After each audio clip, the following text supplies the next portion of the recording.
Yeah, that clock's 1 minute slow. I don't know why. Welcome, those of you who didn't go out of town for Memorial Day. BJ, you have made me laugh several times this morning already. Yeah, who brought those donuts in? I get Ro. You're an official enabler.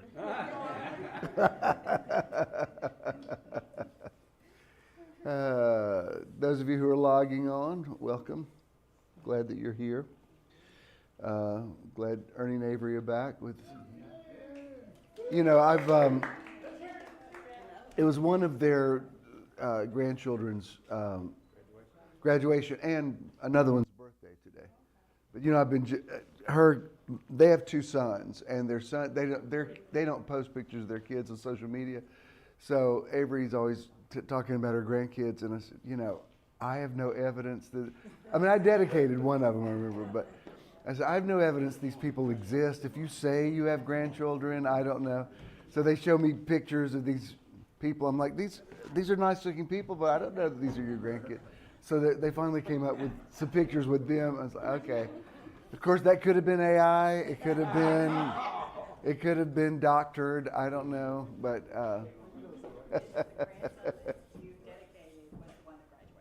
Oh, really? Wow, how time flies.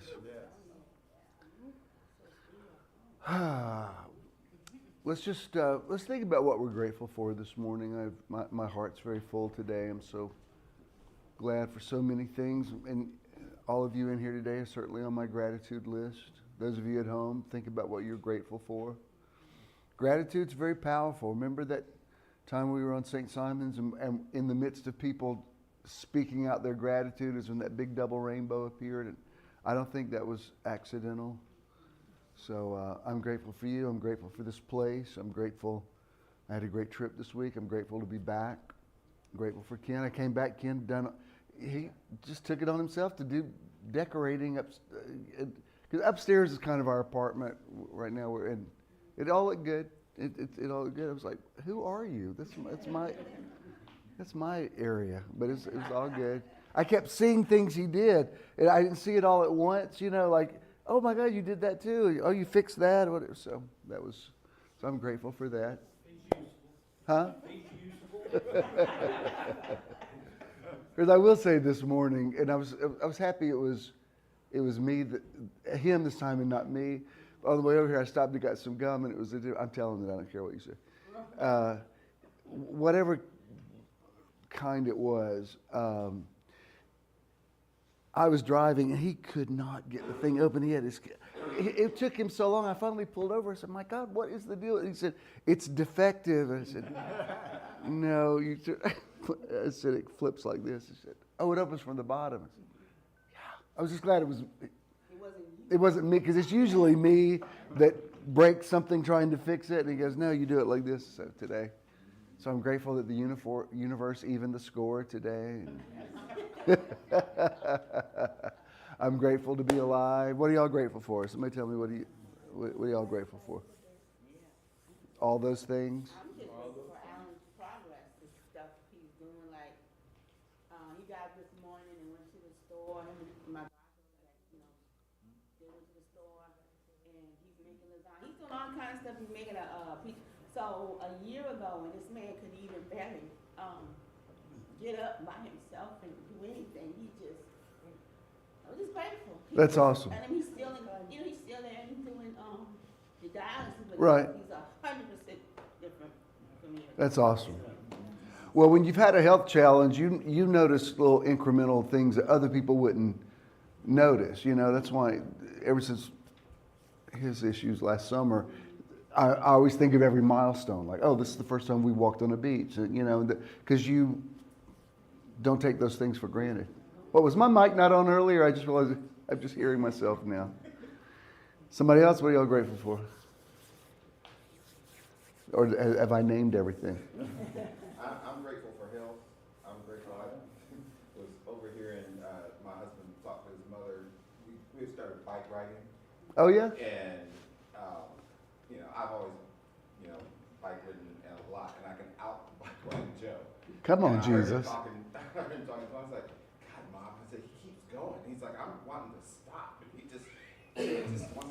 on going. And I'm like, well, yeah, I do what I do. since I'm a little bit older. So, yeah, that makes me real happy and grateful that I can do those. Now, does that mean, see, when you mentioned the septic tank, that was a confirmation. Now you mentioned bicycle, and I've been thinking about that too. Is that another one? Yes. I don't know. When I was a kid, I used to sail over those handlebars all the time. It was no big deal. Now the thought of falling, it's like, oh, I don't know. But you're doing it, and you're a few years older than me, so. Yeah, that's it. Somebody else, what are y'all grateful for? What? We're glad to have Ernie back. He's been gone for a couple of weekends. What you grateful for, Ernie? I just want to say one thing is that I'm 74, I'll be 75 in September. But you know, I look at things now in life, and then I wonder, I feel good, I exercise, and my health is good. Right. And I read about other people passing away and stuff, and I start wondering, when is it going to happen to me? You know, how long do I have? But then I don't dwell on it. I just think, you know, because you look at, you know, I do look at my age, you know, so I say, well, I'm just going to keep pushing forward and not be worried about it. Can I have that car out there you drive? It's a little classic. I'll take it, Ernie. That's 25 years old. I know I want it. 50,000 miles on it. Hey, Jim, I have this thing anytime, like Kathy or any of my kids or something, they talk about, you know, well, the doctor said I might have that, and I'll just interrupt them. I'm like, that truck, is it paid for? And I have something having It makes them want to live. paid for, you know? I just make light of it. And it is good. Absolutely. I'm thankful for this morning. My life has a lull in it. There's nothing really going on. I love that. I'm not dealing with nothing. I'm not worried about I hear you. It's just kind of a love, blase part of my life right now. Bills are kind of paid. Nobody's arguing with each other. My health is pretty good. In the old Pentecostal church, I'd be speaking in tongues and Right. shouting for joy because that's a good place. Yeah. Absolutely. Absolutely. I'm thankful for that. All right, we better do the Lord's Prayer because half my congregation's sitting down. Let's all sit. Our Father who art in heaven, presence of divine love and light that lives within us and within all of life, hallowed be thy name. We invoke the powerful creative nature of all that is sacred and holy. Thy kingdom come. We embrace the healing essence that is the kingdom of heaven within us. Thy will be done. We accept our greatest good as we align with our divine nature, on earth as it is in heaven, knowing that the affairs of our lives reflect our evolving consciousness. Give us this day our daily bread. Each day we receive great blessings from within and throughout all the activities of our lives. And forgive us our trespasses as we forgive those who trespass against us. We accept the divine nature of all things and all people, including ourselves, as we move away from judgment and toward greater awareness of divine presence. And lead us not into temptation. We shall be vigilant in expressing and experiencing the oneness with all life. But deliver us from evil as we are learning to live without fault-finding and suffering. For thine is the kingdom and the power and the glory forever and ever. For we accept the consciousness of divine perfection with all its glory right here, right now, and forever. Amen. And so it is. And before you see, so I don't forget, tomorrow's Memorial Day. Let's observe a moment of silence in respect of for those who have made the ultimate sacrifice, who are not suckers and losers. They were heroes. Yes. And let's just remember those. You might have family members who were part of that. Let's observe that.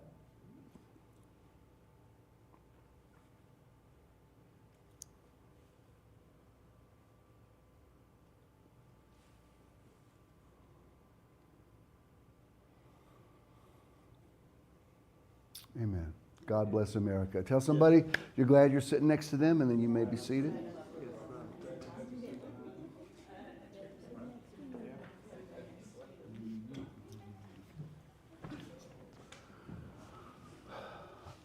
Again, glad that y'all are here. A lot of people are gone today, but it's all good.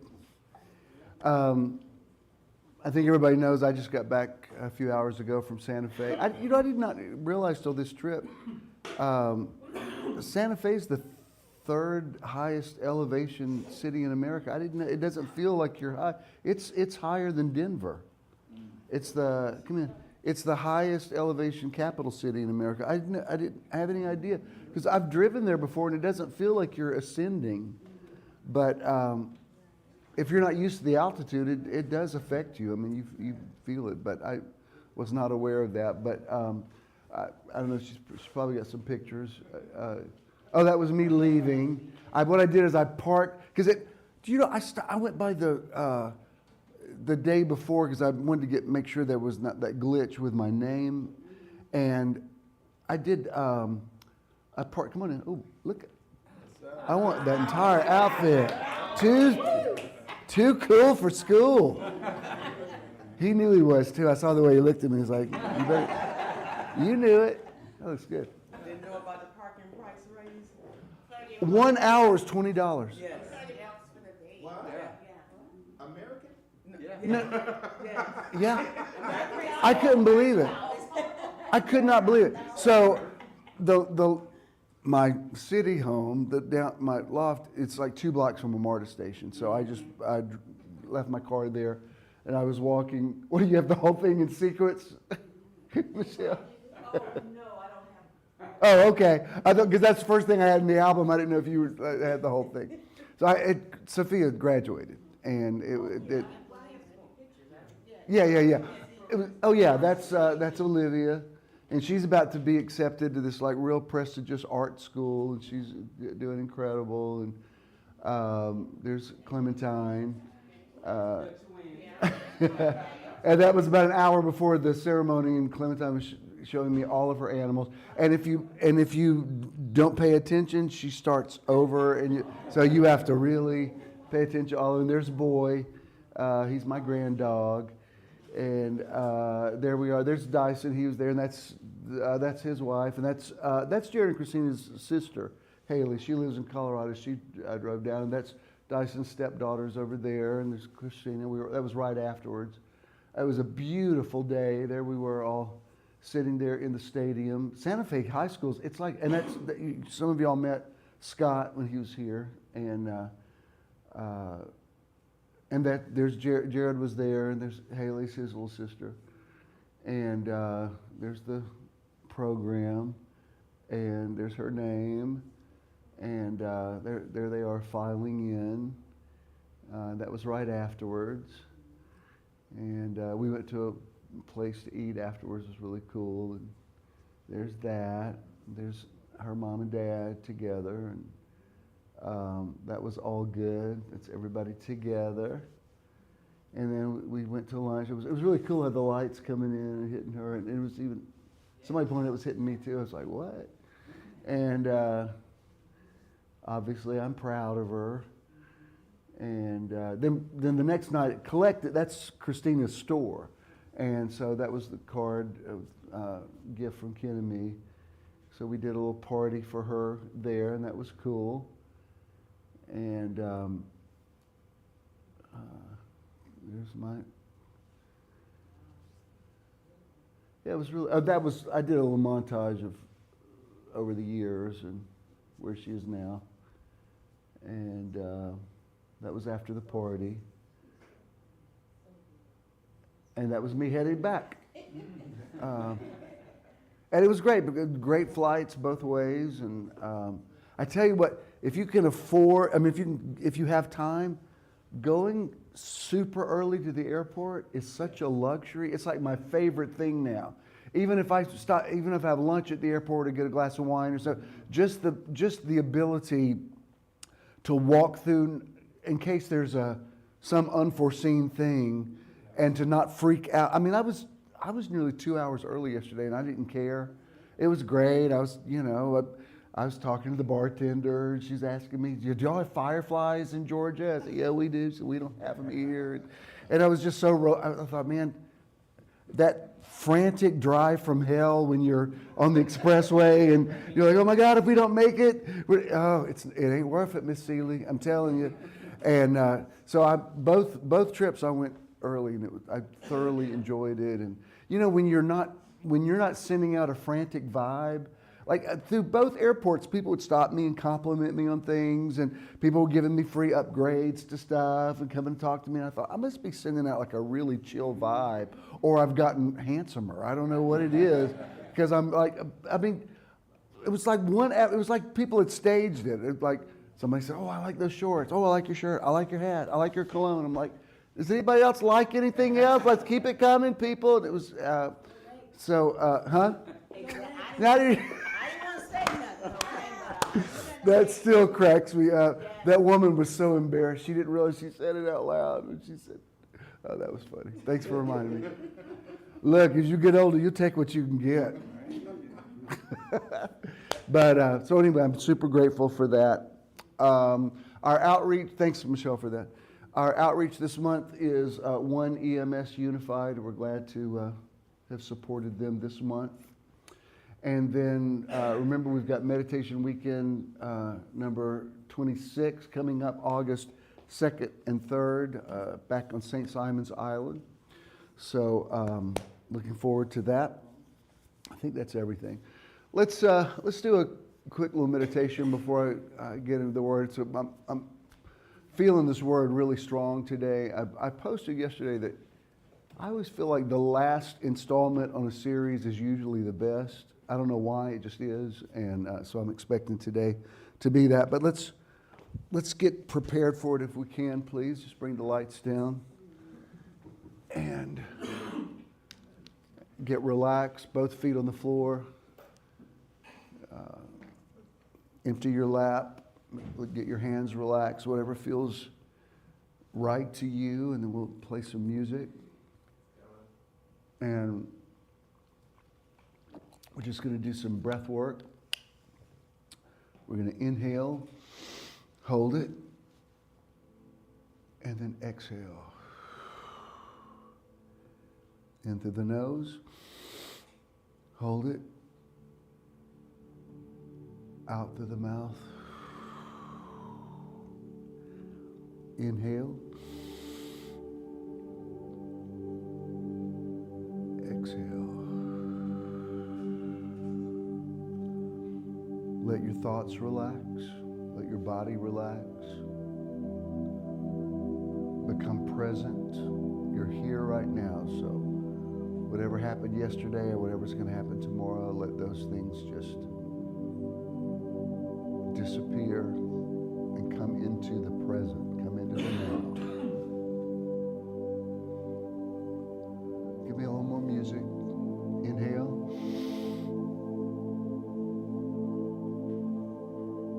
Exhale. Inhale.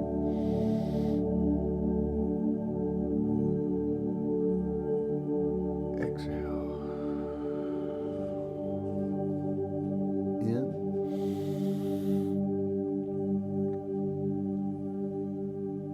Out. Just be here right now. Just be in this room. Be conscious in this space. Right now, this is the only thing that matters. There's only here. There's only now. There's only this.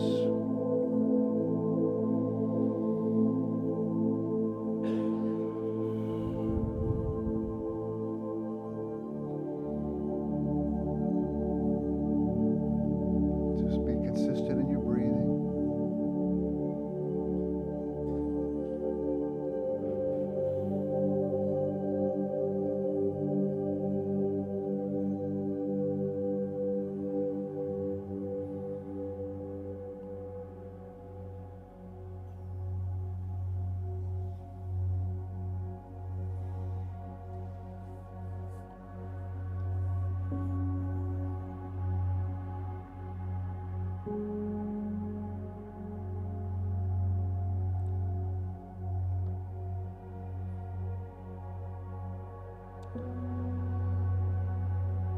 be very aware that the Spirit of God is in this room, and that when we are connected,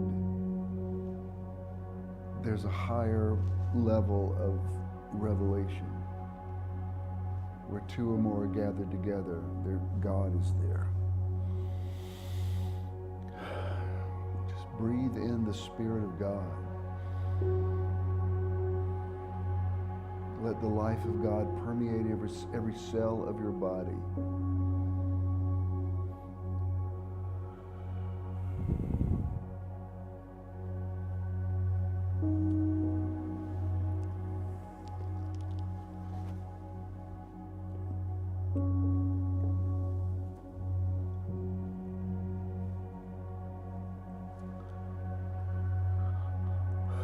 Now let's make some affirmations.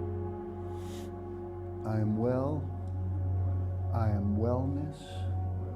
I am whole. I am wholeness. I am present. I am presence. I am grateful. I am gratitude.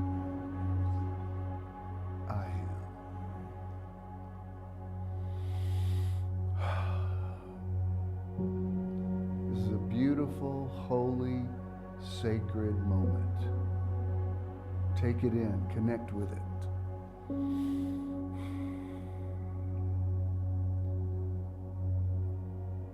Let trivial, unimportant things that distract you, just let them dissolve right now.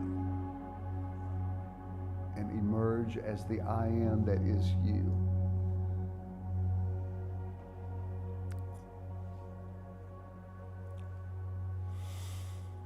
Amen. Beautiful. That was a good one. Before I get into the word, I do want to acknowledge this. Avery, I noticed on your comment when we were at lunch, I saw you capitalize this, THIS, and I knew what your reference was. It was to when I talk about when Jesus was at the Last Supper and he said, "This is my body." He wasn't specifically talking about a piece of bread. He was talking about that assemblage of people that he loved. Anytime you come together, when there's a real connection, there's a this. It's the bread is just symbolic of that. And I mentioned this. I did a couple of 11/11s. I realize now we just call it 11/11 whatever time I do it, so it's fine. But I did a couple of them out there, and one of them I talked about that. She just showed you that picture where we were all sitting at lunch, and I was looking around that table, and it represented a lot of. There was a lot of history at that table, and a lot of it was unpleasant. People go through marriage and remarriage and blended families. Most of you can relate to that. I'm looking there. There's Jared and Christina, and they had to survive drama between me and their mom, and then there's their sister Haley, who had to survive drama with her dad and Jared and Christina's mom, and there's Dyson and Christina, who've had drama, and Dyson's wife Megan, who had drama with her ex-husband. And I know all of your families are perfect, so you can't relate to this, but I'm just looking around and I think, there's a lot going on. There's a lot of energy at this table, and it was all positive. Everybody was fine with everybody else. It was just, I don't know. It was a this, and I said it reminded me of that. I love the movie Places in the Heart, and that last scene when they're in the church, they're taking communion, and everybody's passing the plate, saying "Peace of God," and then the last you get to is the young man that shot the sheriff in the beginning, who they both were killed in the movie, and there they are taking communion together. It's a very first time I saw that, I thought, wow, that is so impactful. I don't know. It was just, thanks for acknowledging that, and it was good. Can you all relate? You know what I'm talking about? I mean, Eddie, you live that all the time. Even when you were saying a lull in your life, it's the peace that passes understanding is what it is. But you've been through some, and then when you get to the other side of it, and you're like, you know what? This is who everybody is. You know, I went downstairs this morning. My kid said, "It is so hot downstairs." I said, "Bob, you do not need the heat on like this." I said, "You have no idea how high the gas bill is here." I said, it's like summertime outside." And I thought, you know what? She's just going to crank the heat up and watch Fox News. I might as well it just is what it is. I just have to make peace with it. I did turn the heat off and opened the front door. I was like, I can't breathe. But even something like that, you know, you got people in your life that that's who they are, and you might as well just coexist with it and find, you know, your own inner sanctuary. But I know y'all are perfect, a perfect family, so you can't relate at all. Welcome to the Metron Live podcast, coming to you from the Atlanta Theater in Kirkwood neighborhood. As always, thank you, Rock God of Podcasting. Hey, Charles, I saw when I got to the loft last night, there were people walking around in costumes. Is it? Is what? MomoCon. What's that? It's Mo.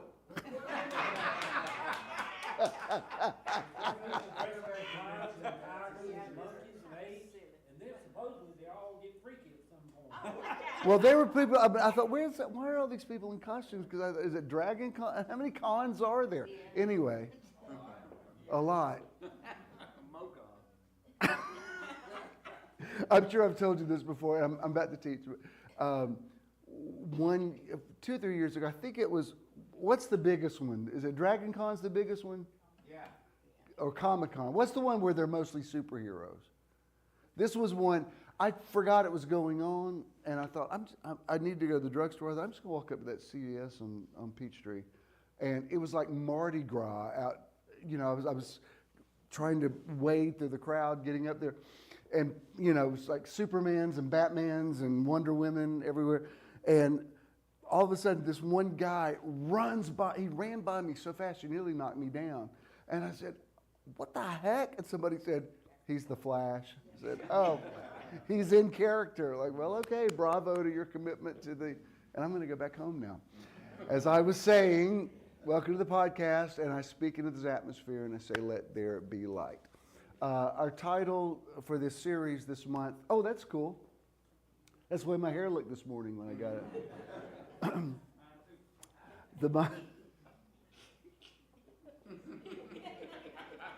So you're decorating the house and you got jokes now. Really? The mind of Christ and intention shaping reality through the nexus of science and spirit. And before I get into the scripture, let me just make sure you understand what this is about. I'm talking about manifestation. I'm talking about the fact that neuroscientists seem to believe that we manifest our reality from our subconscious. And same as with quantum physics, neuroscience is also confirming things that we know by the Spirit, okay? So the whole reason I did those first 2 weeks about the man at the pool of Bethesda, I want to make sure everybody understands this, where Jesus says, "Take up your bed and walk." Yes, we were talking about not denying your history, but taking it with you. But also, you know, later in the story, Jesus runs into him in the temple. He's still got his mat, and he says, "Don't sin again, lest a worse thing come on you." And what he's saying is, don't start creating reality from that mentality that you've had from 38 years. Don't deny it, just don't create from it. I need to make sure everybody understands that's the point of this. You got it? Now, having said that, you know, James chapter 1, it was interesting, speaking of James, because this thing that Howie just went on, this Camino de Santiago, is a pilgrimage to this cathedral where they hold the bones of James. And interestingly, night before last, I was sitting at the Sophia's party, and I was talking to Dyson and his wife, Megan, and she said, your meditation weekends sound really cool. So I was telling her about those, so about some of the miracles we've had, and I was going to, I did the thing that you hear me quote all the time, Einstein, 2 ways to live your life. One is as though nothing is a miracle. The other is as though everything is a miracle. And I was explaining to them how my friend Howie thinks I turned the power back on in Europe. And maybe I did. I don't know. You know, you can't prove I didn't. But I was telling them, I was using that as a symbol to say it's all in how you look at, like if you'll notice miracles, you'll start noticing them more. And I said, I don't know if you've ever heard of the Camino de Santiago. And Dyson said, I can't believe you just said that. I said, why? He said, it's the third time I've heard it this week, and I just told her an hour ago I wanted to walk that. I had some friends. I haven't even told Howie this. They must have been on the thing the same time he was, because he's got friends that just came back from it. And like that was a whole, he said, do you think that's synchronicity? I'm like, oh yeah. And then I told him the whole thing about the, keep wanting to call it cesspool, the septic tank. Anyway, it's just interesting because James is very much in my consciousness today. And in this first chapter of James, I'm going to show you verse 8 out of 2 different translations. James 1:8 is where he says a double-minded man is unstable in all of his ways, okay? And the context is where he says in verse 5, if any of you lack wisdom, let him ask of God, who gives to all men liberally. And verse 6 is, but make sure he asks in faith, because he who does not ask in faith is like a ship on the sea that's tossed to and fro. He says, let not that man think he shall receive anything of the Lord. And that's when he says, a double-minded man is unstable in all of his ways. So our conventional teaching about that has been, you know, not to be irresolute. And there's a lot of scriptures about that, you know, like, you know, when the prophet talked to the prophets of Baal, and he said, how long will you halt between 2 opinions? If God be God, let him be God. You know, you see that a lot in the scriptures. And in the initial context, that's what James is talking about.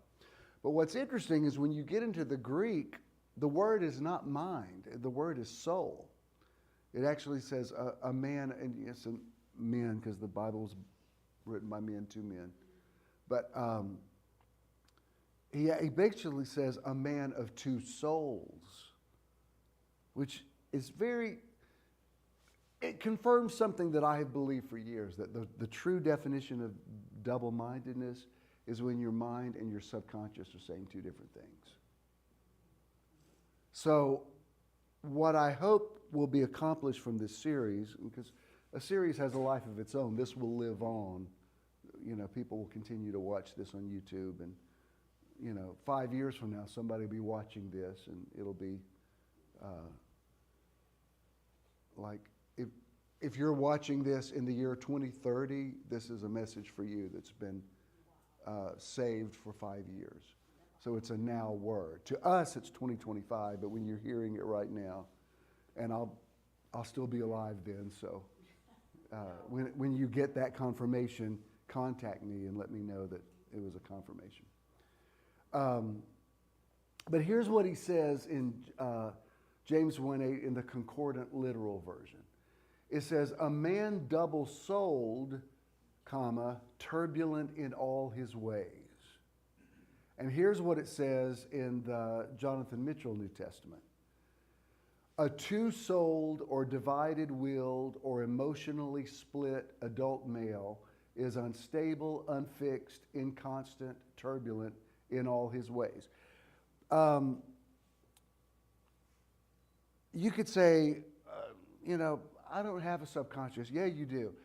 I'll explain it to you. Have you ever had a dream and the next morning you think, why was that person in my dream? And then you'll remember that the day before somebody had casually mentioned that person, or you had thought about him, but you didn't think about him that much. Do you know why? They just passed through your mind. And then they ended up in your dream. You know why? It's because your mind said, you can't think about this right now, and stored it away in your subconscious. And that's why in your subconscious, all kind of things pop out in crazy scenarios, because your brain is like this director of a movie that's trying to make all these little thoughts that have, and bits of information that have gone through to try to make them make sense. And when your brain gets quiet during sleep, then your subconscious starts talking. I even believe, I have no way to prove this, you judge it for yourself. I believe that when you have horrible nightmares and you think, where did that come from? I think it's your subconscious trying to purge itself. I think it's monsters, if you will, coming to the surface so that you can look at it and say, why was that even in my... Like I've had some dreams, I don't dream that much, and I hardly ever have a nightmare. But if I do, it'll be so unspeakable, I can't even tell anybody about it. Like, because it'll involve somebody in my life, and I think, I don't even want to put that out there. On occasion, I have called one of my kids and said, let me just say this to you, be careful when you're driving on the road today. And they'll say, why? I said, just pay attention. That's all I'm saying. Because I had some horrible nightmare that involved some tragic thing. But I feel like when things come to the surface, it's the subconscious trying to heal itself. So don't run from the dark images. Go ahead and look at them and discern them and figure out what to do with them. Do you understand what I'm saying? Y'all are with me, right? Y'all are going to finish this series with me, right? Because some of y'all are thinking about Memorial Day, and I need you to look right up here. All right. This is the famous Gandhi saying. It says, happiness is when what you think, what you say, and what you do are in harmony. I agree with that. Paul said in 1 Thessalonians 5:23, he says, I pray that your whole spirit, soul, and body be preserved blameless to the day of the Lord. And, I've taught on that for years. The Greek for spirit is pneuma, P-N-E-U-M-A. It's breath and spirit. It's where we get the root word pneumonia. The soul is psyche, P-S-Y-C-H-E, which is where we get the word psychology, psychiatrist. And the body is soma, S-O-M-A. So when you talk about an illness being psychosomatic, it means that it's the brain manifesting through the body. I'm not saying that all sickness is psychosomatic. That's not what I'm saying. I'm saying that some things either are because of the way you think, or the sickness is manifesting in a particular way because of what's going on in your subconscious. And I know this gets deep because all of us as we get older, we got stuff going on. And you can overthink stuff to the point you're like, where did that come from? Well, some things just come from life. Speaking of, I forget how many miles Howie walked. He's already on another trip, locally, domestically with Jerry. But he said, when I talked to him the other day, he said, yeah, everything was good. He said, I just wish my body wasn't in so much pain. I said, you walk a zillion miles every day. I said, even marathon runners take a day off. I mean, it would be unrealistic to think you wouldn't be in pain. I said, the fact that, because Howie's, he's a heavy-set man my age. And I said, the fact that you did as well as you did is kind of extraordinary. I'm tired just thinking about it. I mean, there's been sometimes we've walked a lot on a day, and the next day I feel like I ran the Peachtree Road Race. I'm like, I'm that sore just from walking. But if you don't do that distance every day, the point is, that wasn't psychosomatic. You just walked a zillion miles a day for 3 weeks in a row. Duh. Of course you're in pain. And BJ and I he had a physical this week, so we were swapping blood pressure stories this morning. I mean, it is what it is. So I'm not saying you're imagining stuff. I'm saying it's the bringing together, creating the eclipse of spirit, soul, and body. Because I believe this, and a few weeks ago I couldn't stop talking about this, that I think when you get the mind right, there's a lot of things that just automatically start manifesting from the Spirit. You don't even have to pray for them. Yes. It's just removing the obstruction. Yes. Yes. Yes. Which goes back to your question, which I know you're tired of me quoting you about because I've said it 10,000 times. But when Danny asked me a few years ago, he said, this is an accusation. I'm just asking you. I feel that we're meditating more and praying less, and I just want to be on the page with you. I said, yeah, we probably are. And it's not that I'm against prayer. It's that I think God is in you, and the answers are in you. And if you can just get quiet, most of the things that people spend a lot of energy on praying about will automatically answer themselves, which of course he understood. He knew that's where I was going anyway. But the point is, we don't have to keep trying so hard. Can I say something really superficial? What you said about a lull, that's what life's supposed to be like. I understand life is full of, believe me, I've been around, my emotional life has got some mileage on it. But life isn't supposed to be difficult all the time. It's not. And so when things are okay and peaceful, you shouldn't be surprised. That's the norm. That's what's supposed to be. I tell you this, I don't think this applies to anybody in this room, but I know some people who I've had contact with, I think are addicted to chaos. Like they don't, like it's so much their identity that every time you talk to them, you're like, good God, what else? And it's nearly like, you can tell the way they talk about it, they're so identified with it. It's like Dispenza talks about how you get addicted to the hormones of stress so that when things are good, you don't feel like yourself. Like, this is too good to be true. I don't mind talking to anybody about anything going on in their life if they have some hope about it themselves. Do you know what I mean? If somebody says, several of you contacted me this week just on text to say, I've got a situation going on, be in agreement. Okay, fine. But it's always with, I'm sure everything's going to be okay, but can you please agree for this? That's fine. That's life. I'm here, What is it? Ecclesiastes says 2 are better than 1, for if one falls, the other will lift up his fellow. Yeah, you need people in your life. I mean, just this morning, we're trying to leave, and I finally said, kid, be in agreement, I can find my keys. I've looked everywhere for them. And then I realized I had taken because we do laundry at the house today, I had put in the back seat, my keys were, but just for a few minutes, I was like, okay, I can't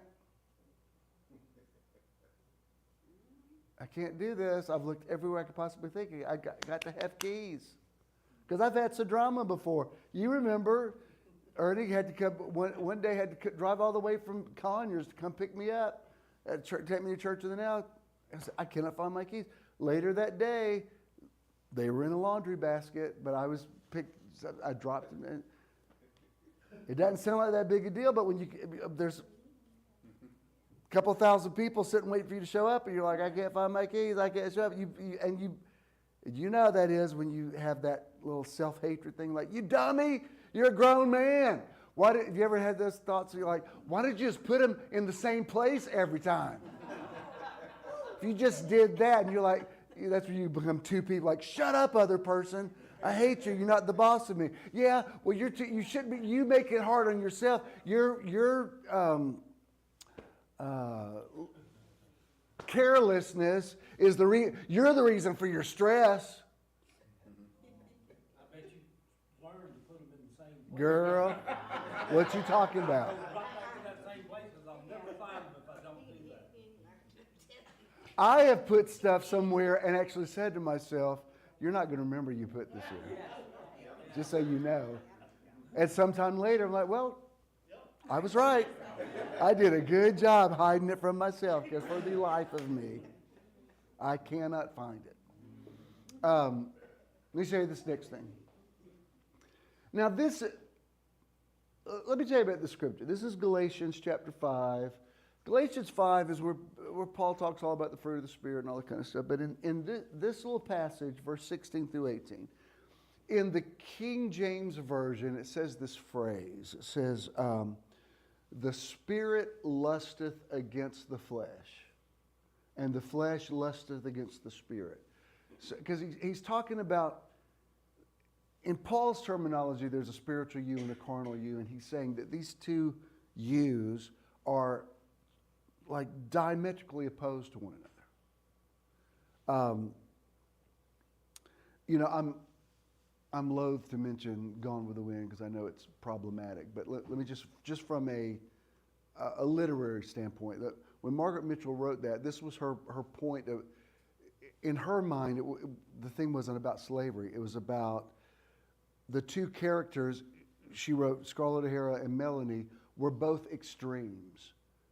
Like Scarlett had no redeeming qualities whatsoever, but she wanted to write Melanie to be just as absurd as a character, because she was so guileless that she didn't realize this. You know, her best friend's been in love with her husband all these years and trying to get him away. She's like either clueless or totally okay with it. You know, if you ever watched the movie, you know, when that one day that Scarlett goes to Ashley, who's been married to Melanie for a while, and says, "You know, you're in love with me," and he does kiss her, and everybody saw it, and they're scandalized, and then they're going to do a party that night. And you know that one scene where Scarlett shows up in this red velvet dress, and he opens the thing, and she looks gorgeous, but everybody's scandalized that she's shown up because you just were kissing that man's husband this afternoon, and now you're at her house. And you see Olivia de Havilland played the Melanie, and she walks very slowly over to Scarlett. You think she's about to bitch slap her like you cannot believe.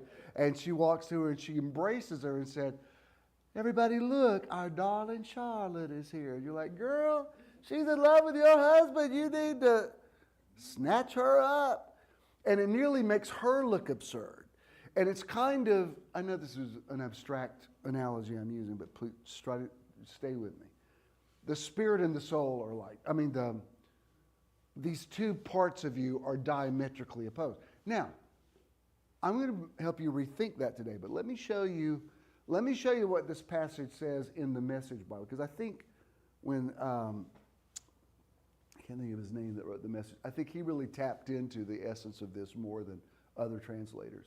He says, "My counsel is this: live freely, animated and motivated by God's Spirit, then you won't feed the compulsions of selfishness. For there is a root of sinful self-interest in us that is at odds with a free spirit, just as the free spirit is incompatible with selfishness. These two ways of life are contrary to each other, so that you cannot live at times one way and at times another way, according to how you feel on any given day. Why don't you choose to be led by the Spirit and so escape the erratic compulsions of a law-dominated existence?" His point, in this context, his point is saying, be led by the Spirit, because there's really two yous at war with one another, and they're just going to be fighting all the time. You know, my mother and her twin brother, they've gotten to an age now where they're not at each other as much as they used to be, but, you know, Mom's a die-hard conservative, and Don's a die-hard progressive. And they used to, before they deteriorated a little bit mentally, they used to be at each other on Facebook all the time. And it was like this war of these two old people. Because, you know, Mom's quoting Fox News and Don's quoting MSNBC. And LaDonna and I look at each other and say, "Dear, we have an acronym we send to each other, HLOL. It just means, how long, O Lord?" Because I would say to her, "Your dad and my mom and they were doing this in the womb, long before we got here. We just are here to referee them." And there's nothing we can do about it. Let's go for a walk. And you know, you were talking about me joking about arguing about abortion. Some of theirs, oh sweet Lord, and I'm glad. And they've gotten to a place now where they can't post like they used to, and I'm so happy. because anytime he would post something, I'm like, oh, wait for it. Here comes her retort, and there it is. And Bishop, why do you care? Because it's going to affect my life a whole lot today.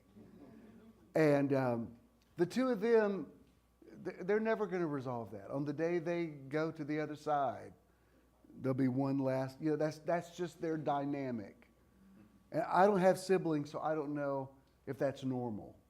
But some of you may have a sibling that's y'all have been Scarlett and Melanie for as long as you can remember. You're the complete opposite. Maybe it's not a sibling. Maybe it just be somebody that you're stuck with in your life that you say black, they say white. You say day, they say night. Some people are just programmed that way. What's scary is when those two people are you. Now, here's the part I want you to rethink. And I'm going to go back to the yes and concept. Okay? I think the message of yes and, there's been several messages I've thought I was born to. I don't think it's exclusively that, but it's one of the most important things. It's one of the reasons I was born. Do you know what I mean?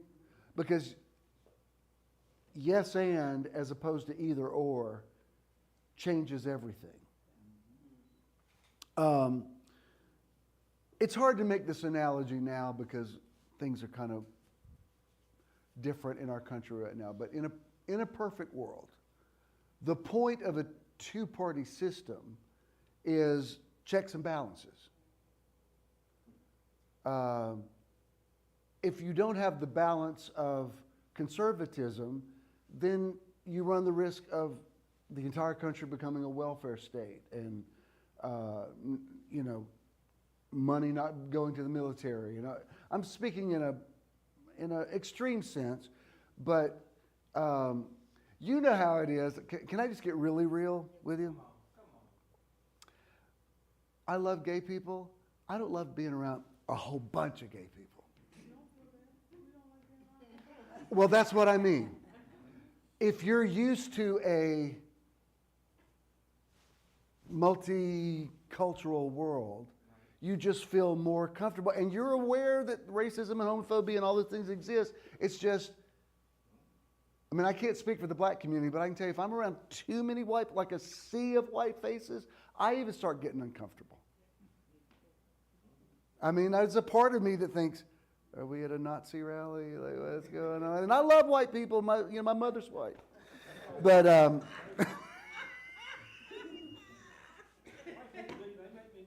do you understand what I'm saying? I lock my door.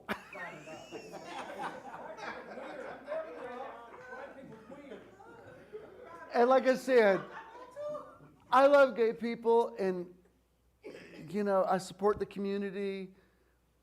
But I probably will go to Pride this year because it's endangered.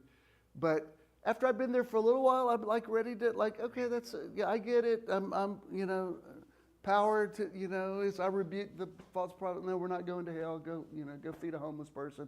But okay, that's enough.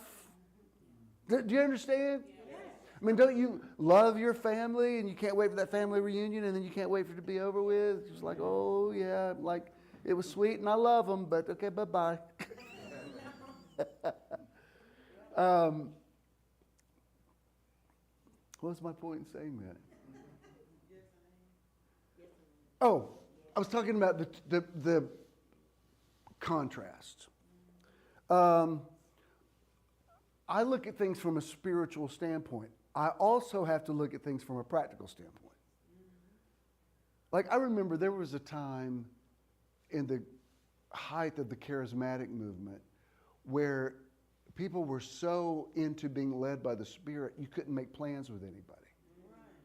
I remember I'd say to somebody, hey, y'all want to have lunch next week? Well, if the Lord wills. I'm like, well, I can't. Should I get a table? And it was nearly like if it's supposed to happen, it'll happen. I'm like, I understand what you're saying, but sometimes you actually do have to make plans. But then there's other people that are so into making plans, they drive you crazy. Like there's no wiggle room.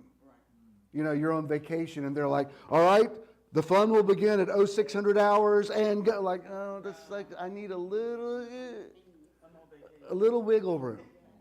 Do you understand? You can't exist in either extremes. There's a reason why you're supposed to be at work at a certain time. Because if everybody just showed up whenever they jolly well pleased, you can't get anything done. Also, the other side is sometimes there's traffic jams. Sometimes there's a death in the family. You know what I mean? It's like there has to be, and I'm going to use this terminology. I'm going to show you something. It's something they call in weaving the warp and the woof. It's the threads that go one way and the threads that go the other. And you need, for lack of better term, the tension of those two things. All right, Bishop, what are you talking about? Are we supposed to be double-minded or not? Well, here's the thing. You do have two souls. When I say there's two parts of you, and if you want to call that the mind and the subconscious, fine. You have to learn to let the two of them coexist. And it's in the coexisting that the subconscious can be free to create the reality that you want. Does that make sense? All right. So let me show you this. I'm quoting Google AI, and I've got 3 things I want to show you. Because when I was Googling this, you know, at the top of the page now, AI will kind of take all the articles, and some of it, I don't like a whole lot of AI, because I don't know if you know what the phrase uncanny valley is. It's when you look at something that you can tell, like, it looks human, but it's not. So, I can kind of spot AI writing too much, but some of it is actually very helpful, okay?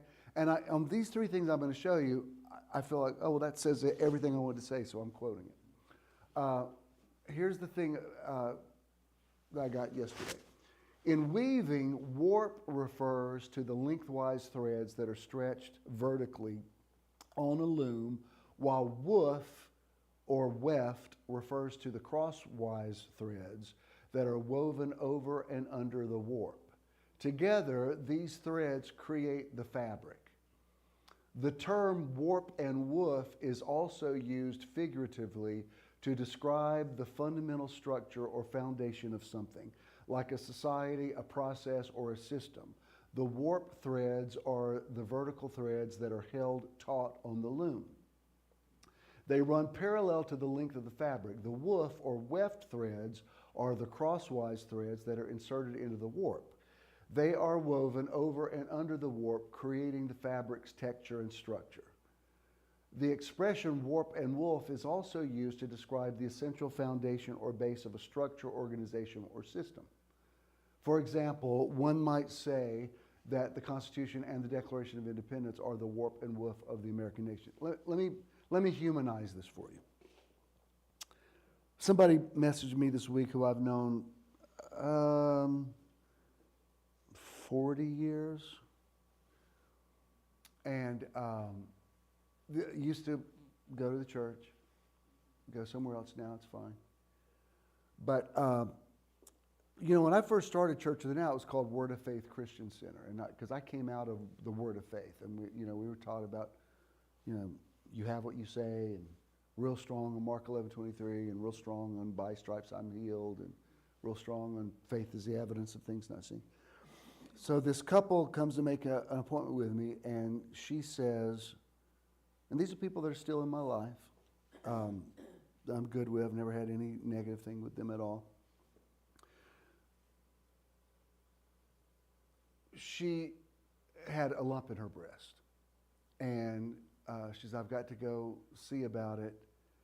And she says, several women in my office have died of breast cancer this year. And she said, I hate to say this because she was using all the terminology. She said, I'm trying to stand on the word, and I'm confessing the word, and I'm hoping against hope, and you've anointed me with oil. She was saying all the right stuff. She says, I'm trying so hard not to be afraid. And I said, you're supposed to be afraid. It's okay. You've been to 6 funerals of friends of yours. And she said, well, I'm just saying, Satan, I'm not going to cry. I'm not going to cry. I said, you ought to cry. And she burst into tears. And I said, cry it out. You know, yeah. She was totally healed. That was 40 years ago. She's, you know, they're on up in years now. And she was completely healed. But when I said, this doesn't sound so surprising because where we live now, but at that time it was, don't you show the devil your tears. No, you stand on the word. 9 years ago was the same thing. But do you understand the either or can be deadly? Because if you're too afraid to be afraid, you empower the fear. Yep. Yep. So to me, the warp and woof of belief means I'm believing I'm going to be okay, and I'm also terrified. Yes. How can both those things be true? Because they are. And if you have just one of them, if there's just one of you saying, I believe I'm going to be okay, you won't go to the doctor. Right. I know people that won't go get a checkup because they're like, by stripes I'm healed. Well, I don't know. Yeah. You might want to see what the doctor has to say. Yeah. There's other people that are constantly on Google trying to self-diagnose because every time they get the sniffles, they think they're dying.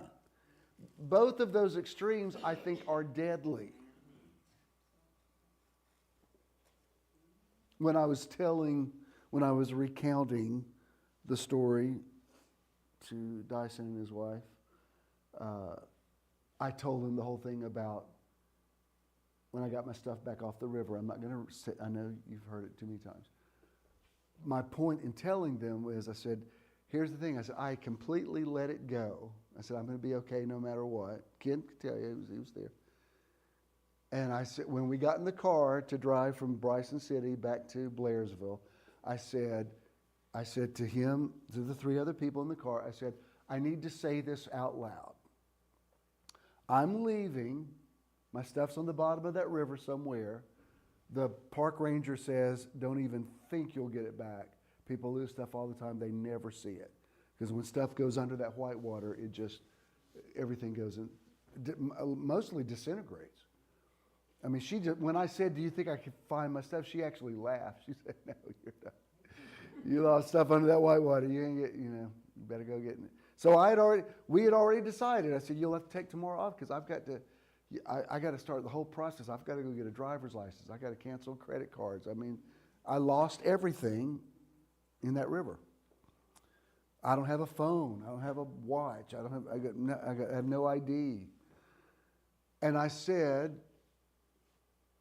and here's my witness because I was not exaggerating. I said, I'm letting this go.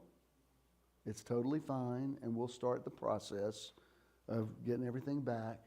I also want to say, before midnight tonight, I will have all of my stuff and everything will be working. And fortunately, they're out of the box enough to not say, you're crazy. Those are you're going north and south at the same time. I said, I don't know. I'm totally fine. We believe God will deliver us from this fiery furnace, but if he doesn't, we're not going to bow to Nebuchadnezzar. How can both those things be true? If you believe he's going to deliver you, how can you say, but if he doesn't? Because that's the warp and the woof.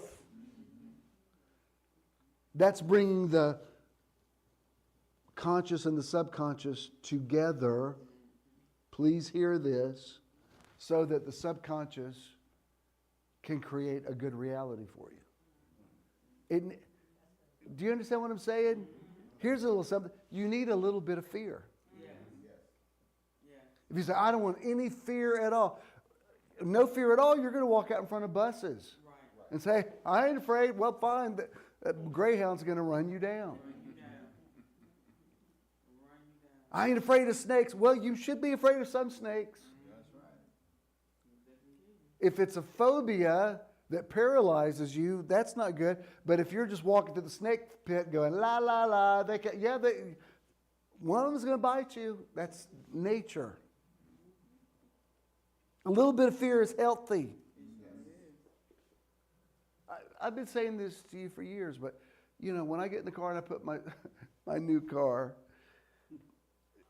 my previous one, you know, if you don't have the thing buckled, it's like ding, ding, ding. This new car, it's like, oh my God, oh my God, oh my God. I'm like, oh, but it's like, settle down, buddy. I'm buckling as fast as I can. What the heck? I'm like, would you give me a nanosecond? And he said it's because it wants you to buckle up before you. So I'm like, okay, but it's like, okay, settle down, little alarm. I'm buckling. I never ride without my. The other one, you know, previously was like, buckle your seatbelt. This was like, buckle your seatbelt. Ah! That's the only thing I don't like about this car. I'm like, can we go back to that other alarm? I'm moving as fast as I can. A gentle reminder. Like you ain't riding that, buckling that seatbelt. But my point is, when I buckle a seatbelt, I'm acknowledging, guess what? Bad things happen to people in cars. It also doesn't keep me from driving. When I lock my door at night, I'm saying I recognize that there's some people I don't want to come into my house in the middle of the night. It also doesn't keep me awake all night. So you have to have a little bit of, whether you call that fear or vigilance or whatever, it has to be both things. Yeah. And our teaching of, we're so afraid to be double-minded that we created this aberration that I don't think these writers were talking about. I mean, you could take medicine and believe that God's blessing your meds. As a matter of fact, I would advise you to. If you take medicine and you're hating it, you may be self-sabotaging. You better, if you're going to take it, you need to take it in a good frame of mind with gratitude. Like, all right, this is helping me. And maybe I'll be off of it at some point, but right now this is what I need, so I'm going to take it with gratitude. The way I take my food and my other stuff that I'm grateful for, I'm going to be grateful for this as well. Because I'm telling you, even when I taught night before last interview that saw 11:11, I was talking about the whole thing about God loves a cheerful giver. And I said the cheerfulness is the secret sauce of abundance. Because if you give grudgingly, you get back grudgingly. I mean, Jesus specifically said it. With the same measure you meet, it'll be measured back to you. I mean, just something as simple as this. I stayed at a little Courtyard Marriott in Santa Fe. And it was great because I had enough Marriott points. It was like, it was so nice. I have to pay for this. It was a nice little, it was nice. And, you know, when I'm checking out, I don't require a lot. I mean, I told the maid, I said, y'all don't need, I'm fine. It's just me here. I don't need somebody coming in every day.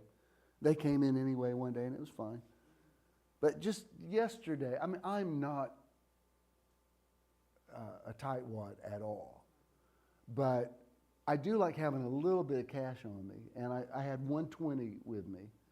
And when I was checking out, it said, you know, if you'd like to tip so-and-so, and I mean, it's just $20. But I'm sitting there like, oh, man, what if I could get change at the front desk? And suddenly I heard myself, I'm like, leave the woman a 20 for God's sake. I mean, sometimes you have to have that, like, she's working really hard. And I'm like, maybe I could just leave 10. You know, they didn't do that much. I'm like, oh my God. Do you ever hear something come out of your consciousness? You're like, whoever you are, shut that down right now. And I was so happy to, you know, here's my keys, and there's your big fat $20 bill. You didn't do that much, but she was really sweet. And it may be, and you know what? I go to the, at the airport, everything, like, they're doing this promotion thing. I guess they're wanting you to get like a Delta Amex or something. So when I checked my bag, because I did check one bag, the guy said, why are you paying for this? You don't have to pay for it. I said, well, what? He said, just fill this thing out. So I'm like, okay.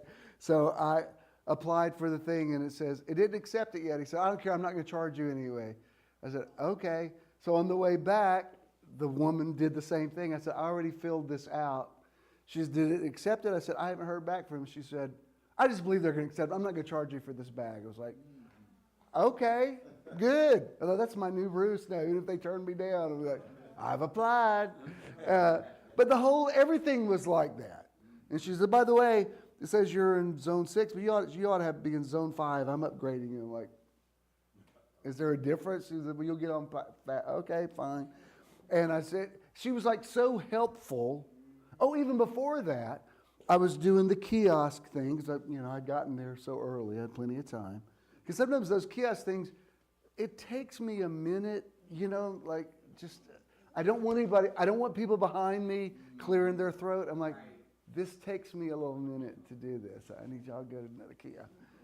And so I started that, and she said, hey, come over here. You don't have to do that. I'll do it. I said, okay. It was that kind of thing. And so you know what I said to her? I said, you know what? Good mojo all over your day. And she said, I need all I can get. And the whole day was like that.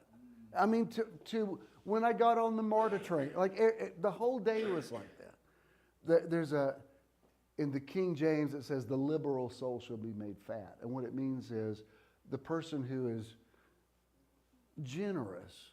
It's not talking about physical fatness. It means you'll live large.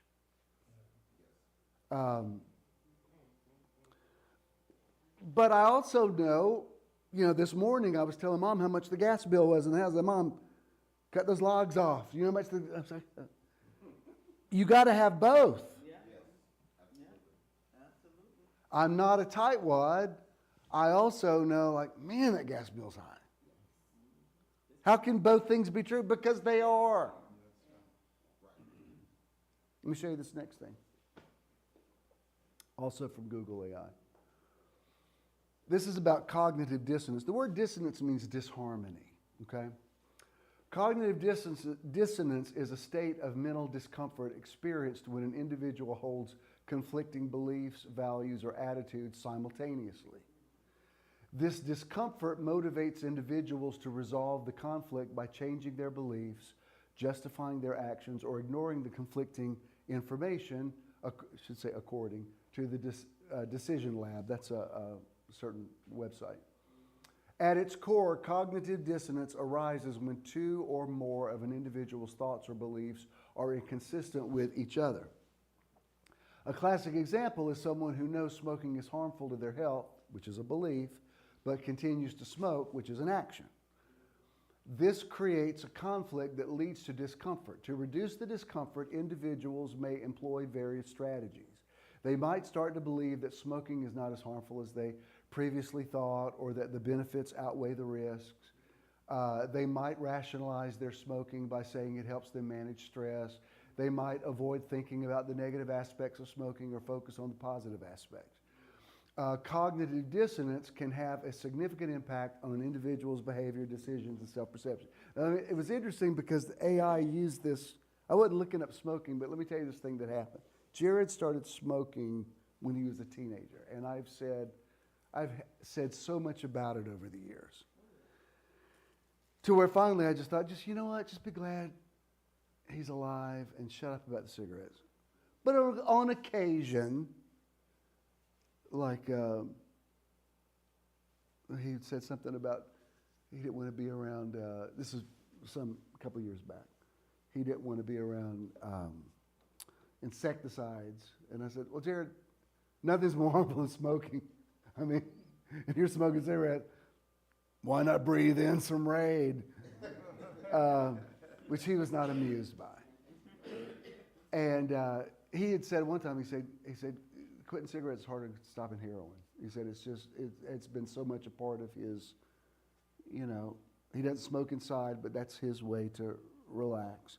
And so our journey together has been I'm not talking about this anymore. I don't care. Even just the other day, he said he'd given up sugar for Lent. And I wanted to go, cigarettes, but I didn't.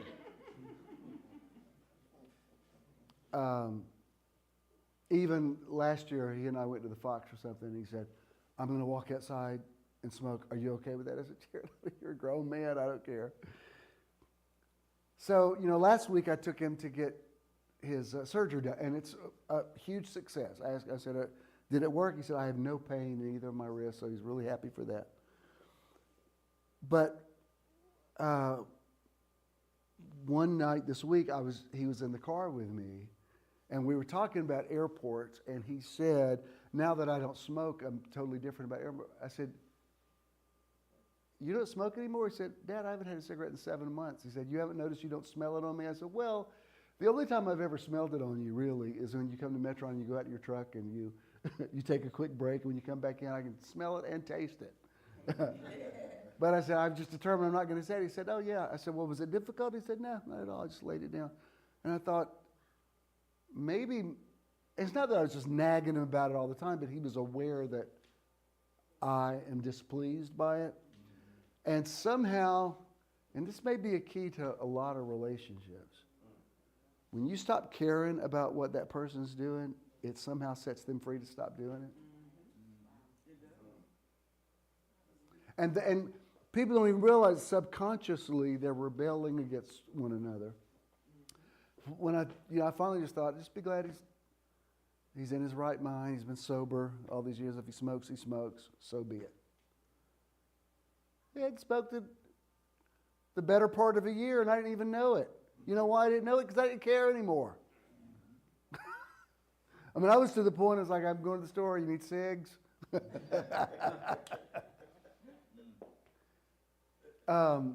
What's that got to do with cognitive dissonance? You need a little cognitive dissonance. You need to be able to see two sides to an argument.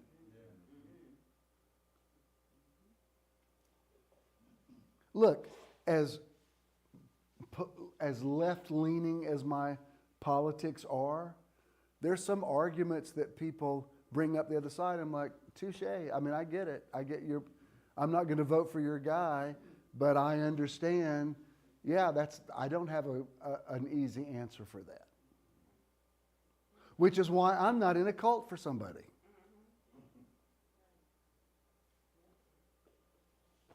I mean, I voted for Kamala Harris, but I'm not, I don't have a flag in my front yard. If you do, if y'all have a flag, I don't know. I'm not saying to anybody. I'm saying for me, like driving out of Panama City, you would think Trump's running for office right now because there's Trump Vance placards in every car you pass. I'm like, y'all know he won. They still waiting on the results. Yeah, you see them Jesus signs on all them cars too. Yeah. My point is, I could see two sides to an argument. Like there's some things like that's not how I would handle it, but I understand. Yeah, it's an issue, which is why we need a two-party system, why we need warp and woof, why we need conflicting ideologies, because somewhere in the negotiation comes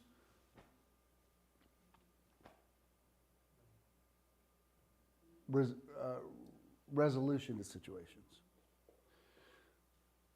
I'm approaching this from all these different angles so that you stop beating yourself up for the thoughts that you have. Sometimes you need to have those thoughts. You have to think about things. How can you believe for the best and prepare for the worst? Because that's what life is. I'm not believing the worst is going to happen, but I can't deny, like, when I first went to talk to my cardiologist about starts with A, I don't want to say it, which is shrinking, even as we speak. But he kept beating around the bush. I said, I just need to know, am I going to die? He said, well, we're all going to die. I said, doctor, thank you. I understand what you're saying. What I'm asking is, are we finishing this conversation? But I also know he can't tell me that. I just read something, about a year ago I read, this guy had to have been in his 80s because he fought in World War II. He broke his neck in World War II and has somehow survived. I think he finally did die, but like I don't know if they did an MRI or something. They said, do you know your neck is broken? And he said, yeah, something happened in Iwo Jima in the 40s. Don't you? If I came in and told you, hey, pray for someone so they broke their neck, you'd be like, oh my God. He somehow, people said, did it hurt? He said, yes, sometimes. He broke it. Do you understand the absurdity of that? You've got a broken neck, you're like a millimeter from dying every minute of your life. And he's like, and he worked construction, he did all this. Some of y'all may remember Milo Lefebvre, but his maternal grandfather was this, I won't try to explain Brother Whittington. He was an outrageous, colorful character. That's all I will say. But he lived to be, I think, 103. I think he outlived, if I remember correctly, he outlived 2 wives who were elderly. He kept getting married. And when he spoke someplace I was at, and he was talking about his testimony was, yeah, in 1953 they told me I had 6 weeks to live, and like you can't believe how many times he's been told he's going to be dead within 6 months. You know, and then in the 70s, it nearly sounded like he's making it up. Like I fell off a skyscraper, you know, it's that kind of stuff. And how are you doing, Brother Whittington? He said, well, I just celebrated my 103rd birthday. I mean, it got to where when he's telling the story, everybody's laughing. It's like, he said, you know, when the doctor says you're going to die this year, he'd be like, yeah, well, I've heard that before. And I'm not being flippant about it. I'm just saying we all have a mortality to deal with at some point. And some things happen in your life that you think may be closer than you had anticipated. So what do? You got to think about some stuff. Do you think about it all the time? No. Do you talk about it all the time? No. I don't even think the word I'm looking for here is balance. It's more than balance. It's both things happening simultaneously. Is the glass half full? Yes. Is the glass half empty? Yes. At the same time. Right? You don't want black history taken out of the schools. You also don't want to talk about slavery every minute of your life.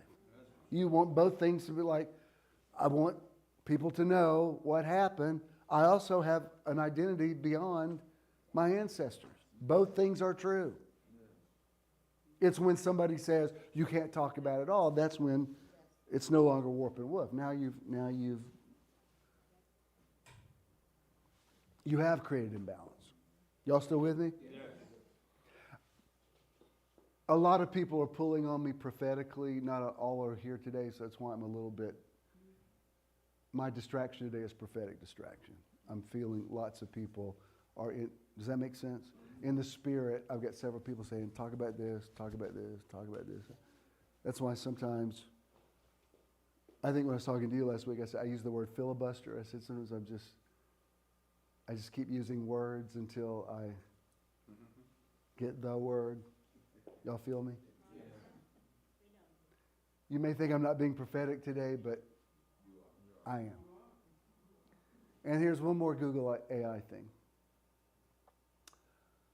A common quote related to manifesting for the subconscious mind is, until you make the subconscious conscious, it will direct your life and you will call it fate, attributed to Carl Jung. This highlights the subconscious influence on our lives and the importance of understanding its role in creating our reality. The subconscious mind, often seen as a hard drive of the brain, stores experiences, beliefs, and habits that unconsciously guide our thoughts and actions. Please get this. Your subconscious has been shaped by life experiences, which is why when the man at Bethesda said, he couldn't even answer the question when Jesus said, do you want to be well? He couldn't say yes or no. He said, here's my story. And Jesus ignored his story. Jesus said, take up your bed and walk. Because the angel troubling the water was irrelevant to his story. He was the angel he was looking for. Which, by the way, that was beautiful what you did yesterday. You made that meme of that. Manifestation in this context is about bringing desires and intentions into reality. The subconscious plays a crucial role in this process by acting upon our thoughts and beliefs. Jung's quote emphasizes the importance of understanding and working with the subconscious to gain control over our lives and destiny. Until we become aware of and actively shape our subconscious, it will dictate our choices and experiences, which we may mistake as fate. This understanding can be applied to various aspects of life, including personal growth, career aspirations, and relationships. By consciously influencing our subconscious through techniques like positive affirmations, visualization, and self-reflection, we can actively shape our reality. Let me tell you this. There's no quick 7 steps to anything. That's why, you know the phrase, don't shoot the messenger? Like I remember, I've told you this before, but especially when I worked with my dad and I was in the Assemblies of God. We worked downtown. Anytime there was an AG family from out of town, and if they had a death in the family, it was because our church was an Assembly of God church in Atlanta. It was not uncommon for an AG pastor in Iowa or New Jersey to call and say, I'm an Assembly of God pastor here. I've got a family at Emory. Their mother just died. Can you go to the hospital in my stead? I did it all the time. I can't tell you how many times I would walk into Crawford Long or Georgia Baptist and see a room full of people I'd never met before and say, I'm pastor, the associate pastor over here, and I've got some news for you. Your mom transitioned. She passed on. And I had one guy cuss me out. I had another guy swing on me. I had to duck. And I'm looking at these people thinking, I don't even know you people. I'm doing this guy a favor, but I had to realize this isn't about me. They've just been told this horrible news, and you represent this news. That's why you can't take stuff personally. It's also why I don't miss being in a denomination, because that really sucked. It's hard enough to comfort people that you know, but these strangers who are yelling at you, like, you want to go, y'all, I don't even know you people. I didn't kill your mother. I'm trying to do a favor for your pastor. This is TMI, but I'm thinking, these people don't tithe to you. They don't know you. They're not going to remember you. Like, why do I need this grief? Bishop, you should be there for, baby, I've been there for people my whole life. I'm a little selective about it now. My compassion tank has been used. But I also know some people have said to me, hey, I did that thing that you talked about and it didn't work. And they get mad at me. I'm like, look, I can only tell you the principles. I can't promise you that it's going to work in your life. And especially if you're going to get mad at me because, well, I applied what you said. You know what? You don't do anything in 24 hours. Application is a process. You have to, faith comes by hearing, present tense, the word. You have to hear it and hear it and hear it. And then little by little, you have these little epiphanies along the way. They're like, oh, I got that, I got that. And even then, you have to be reminded of it. That's why, I don't know if you heard what I taught the other day, because I was talking about you. I called Avery the other day. I said, hey, I just need to tell you, because she pays the bills. I don't look at it. I said, I was renewing my passport. I was doing it online. I used the ministry card for it, but I'm not going to do it because after I did all this stuff, you still have to print it out and mail it in. I thought, well, I'll just walk up to Pryor Street and do this. And why am I doing all this? I said, I just want to make sure they didn't bill you. He says, oh, yeah, they've already charged us. And I said, oh, crap. I said, all right, I'll go back and find where I was on the website. And she said, it's only money. We don't serve mammon. And that's something I had taught before, but I was like, you know what? I thought about it yesterday when I was leaving my last 20 for the maid. I was like, it's only money. I don't serve mammon. I'm rich. And you have to be reminded of stuff that you've taught. Because suddenly I'm like, $100, maybe $6. Well, maybe I can get back, but it's only, you got to have a bigger picture. And your subconscious, I've told you that story about the time I was going to Beulah Heights to preach. I didn't want to go. And all that horrible stuff was happening that day. And I thought, if I ever did believe in spiritual warfare, today would be one day. And clear as a bell, I heard the voice in me saying, "You're making this happen." It's so lazy to blame it on demons. Demons are such a luxury.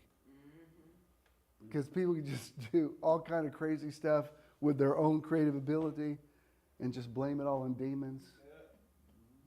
I miss demons. They were just the devil is the whipping boy for people that don't want to take responsibility. But I remember that day I thought, I'm making this happen. I don't want to go to this place, so I'm my own creative ability. Anyway, a lot of these things I've said to you before, I wanted to repackage this today because I really think this is where we all live. This is what I'm working through in my own life.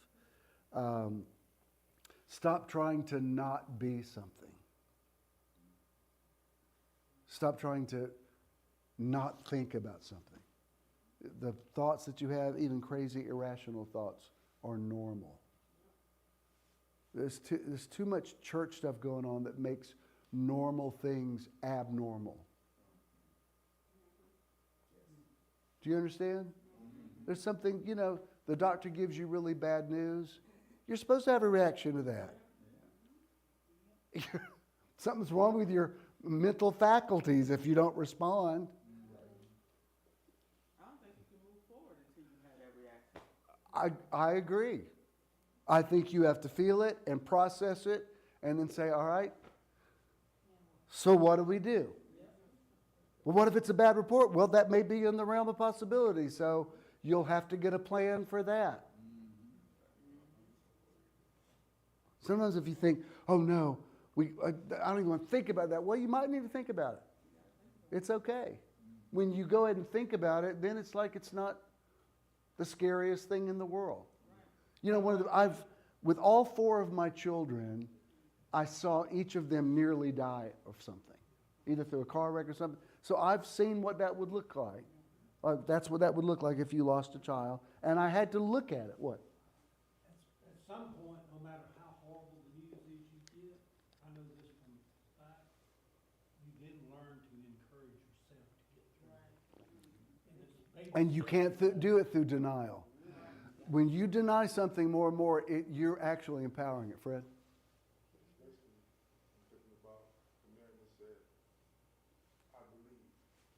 That's it. But help my unbelief. Yes. That's the perfect embodiment of that. Because I do believe, or otherwise I wouldn't be standing in line talking to you.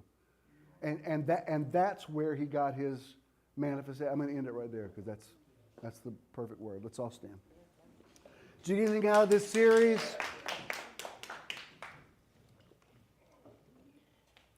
I bless your warp and I bless your woof. I bless the fabric of your life, the threads that go long ways and the threads that go crossways, because you need them both. We don't have to do an outro. You know what to do. If you got a check, make it JESM.